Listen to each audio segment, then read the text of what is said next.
السلام عليكم ورحمة الله وبركاته. رجعت لكم النهارده في فيديو جديد عن تردد قناة روتانا دراما. قناة روتانا دراما تردد جديد على قمر النايل سات. في الفيديو ده هعرفك ازاي تنزل التردد وازاي تقرب القناة بكل سهولة ان شاء الله. لو لسه اول مرة تشوفني فانا مصطفى ابراهيم، ولو مش مشترك في القناة يا ريت تنزل تشترك دلوقتي وتفعل زر الجرس عشان يوصلك كل جديد، ويا ريت تعمل لايك وشير للفيديو عشان يوصل لكل الناس وتخلي غيرك يستفيد.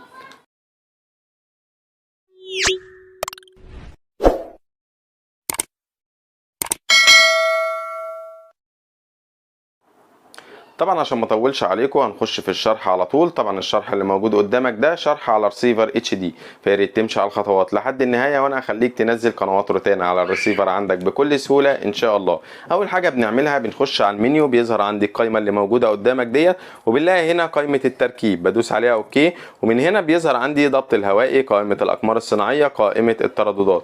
بخش على قائمه الترددات اللي موجوده قدامك دي علشان الاقي جميع الترددات اللي موجوده على قمر النايل سات، وده معدل الترميز الخاص بالتردد، وده الاستقطاب بتاعنا سواء في او اتش يعني عمودي او افقي. نركز في الشرح اللي قدامنا، هنلاقي تحت هنا مكتوب اضافه بالاحمر، تحرير باللون الاخضر، شطب او حذف التردد باللون الاصفر، بحث التردد باللون الازرق، والالوان دي كلها موجوده قدامك في الرموز اهي بالترتيب احمر اخضر اصفر ازرق. هنعمل اضافه بالزرار الاحمر ونكتب التردد الخاص بالقناه، قنوات روتانا على قمر النايل سات، وهو 12226 12226. وبننزل هنا على معدل الترميز بنكتب 27500، ومن هنا الاستقطاب بتاعنا بدل ما هو عمودي هنخليه افقي، وبندوس اوكي. اول ما بندوس اوكي بيقول لي التردد موجود او المرسل موجود، وبنقلني على مكان التردد، والتردد جايب اشاره زي ما حضراتكم شايفين اهو، وجايب قوه اشاره يعتبر 80%. طيب بعد كده بنركز تحت هنا بنلاقي مكتوب بحث بالزرار الازرق اللي موجود قدامك ده، هنضغط ضغطه واحده عليه هيظهر عندي علامه البحث ديت.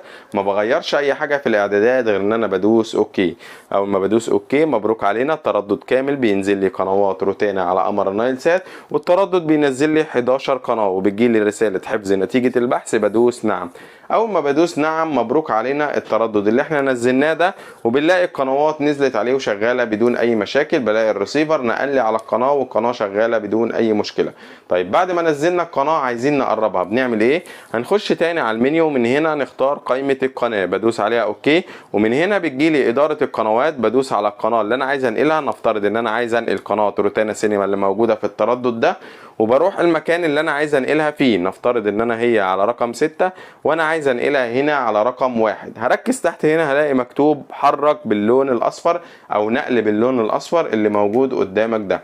هنقف في المكان اللي عايزين ننقل القناه وهندوس ضغطه واحده على الزرار الاصفر، هلاقي قناه روتانا سينما اتنقلت زي ما حضراتكم شايفين. بعد كده بدوس اكزيت، بيكتب لي حفظ البيانات وبيخرج بره، ومبروك علينا القناه بقت على رقم 1 زي ما حضراتكم شايفين. وبكده وصلت معاكم لاخر الفيديو، يا رب الشرح يكون عجبكم.